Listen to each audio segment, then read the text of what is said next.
कोडरमा अखिल भारतीय नौजवान संघ जिला कोडरमा के तत्वाधान में साहू धर्मशाला झुमरी तिलैया में प्रेस कॉन्फ्रेंस की गई। प्रेस वार्ता के दौरान भाकपा जिला मंत्री प्रकाश रजक ने बताया कि राज्यपाल महोदय ने जो संविधान की धारा 16वीं हवाला देते हुए कहा सभी नागरिकों को नियोजन के मामले में समान अधिकार प्राप्त है, तो फिर अलग अलग राज्यों में अलग अलग नियोजन नीति क्यों? पूरे देश में एक ही नियोजन नीति बननी चाहिए। राज्यपाल महोदय को ये भी पता रखना चाहिए बिहार से झारखंड का बंटवारा जनसंख्या के चलते नहीं हुआ था, बल्कि भाषा, संस्कृति, आर्थिक व असमानता और नियोजन के सवाल पर ही हुआ था। राज्यपाल महोदय को संविधान की 5वीं अनुसूची एवं 6ठी अनुसूची को गहराई से अध्ययन करना चाहिए। उन्होंने जो हाई कोर्ट एवं सुप्रीम कोर्ट का फैसला और कानूनों का हवाला दिया है, तो राज्यपाल को संविधान की 5वीं अनुसूची और झारखंड दोनों का अध्ययन कर निर्णय लेना चाहिए। उनको झारखंड के अंतर्गत महत्वपूर्ण फैक्ट्रीज या उद्योगों, कोयला और लोहा जैसे खनिज संपदा में कौन और कहां के लोग उसमें काम कर रहे हैं, उसमें झारखंडी मजदूरों की भागीदारी नग्न क्यों है, पैच उसमें मजदूरों की पैच उसमें झारखंडी मजदूरों की भागीदारी नग्न क्यों है, इनका भी जवाब देना चाहिए। झारखंड की सरकार राज्यपाल द्वारा लौटाए गए विधेयक को जनता के पास ले जाना चाहिए। झारखंड की जनता की इच्छा आकांक्षा के अनुसार फिर से विधानसभा द्वारा पारित कर राज्यपाल महोदय को भेजना चाहिए। झारखंड में इस विधेयक को लौटाने से लगता है राज्यपाल महोदय भाजपा के एजेंडा को लागू कराना चाहते हैं।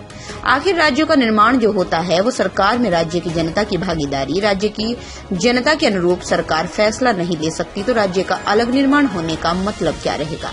ये भी विदित है कि झारखंड में भाजपा के अधिकतर पदाधिकारी, विधायक, सांसद गैर झारखंडी हैं। वो अपना प्रभाव झारखंड के आवाम पर थोपना चाहते हैं, झारखंड के संसाधनों को लूटना चाहते हैं। ये कतई अखिल भारतीय नौजवान संघ जिला कोडरमा बर्दाश्त नहीं करेगी।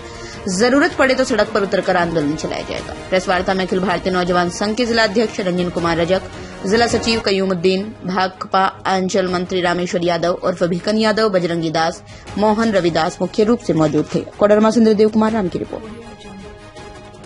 जी हाँ, प्रेस कॉन्फ्रेंस के माध्यम से मैं कहना चाहता हूं कि झारखंड के राज्यपाल महोदय के द्वारा 1932 खतियान विधेयक जो वापस किया है, यह बहुत झारखंडों के साथ, झारखंड के युवाओं के साथ अन्याय किया है।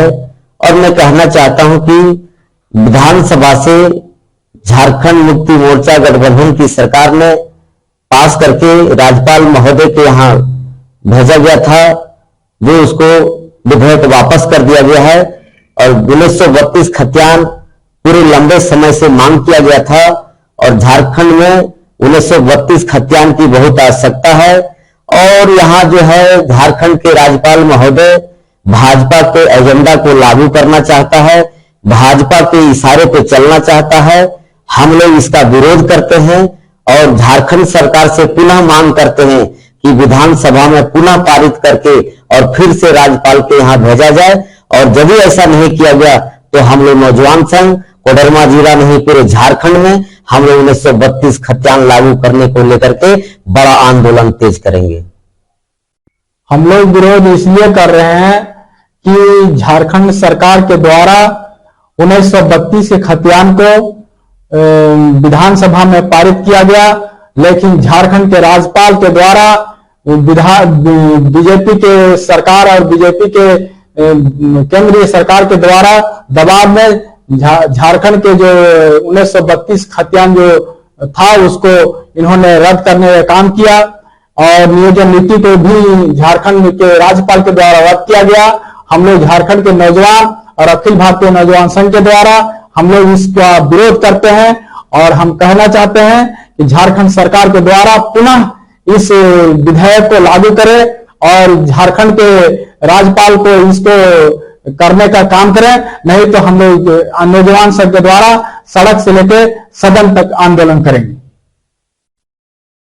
जी हाँ, हम लोग विरोध कर रहे हैं 1932 खतियान का विधेयक जो पास हुआ था विधानसभा सदन में, और माननीय राज्यपाल के द्वारा विधेयक जो निरस्त किया गया, हम लोग में आक्रोश है। बहुत मकसद के साथ हम लोग का विधेयक बना था, 1932 का झारखंडी का पहचान बना था। इसमें हम लोग का झारखंडियों का पहचान बनाई गई थी और हम उम्मीद करते हैं कि ये विधेयक 1932 का विधेयक फिर से वापस आए। इसके लिए हम लोग नहीं होगा तो आंदोलन करेंगे। दमदार निर्माण का भरोसा। लाल स्टील TMT बार्स, हर निर्माण के लिए उपयोग। लाल स्टील TMT बार्स, रिश्ता मजबूती का।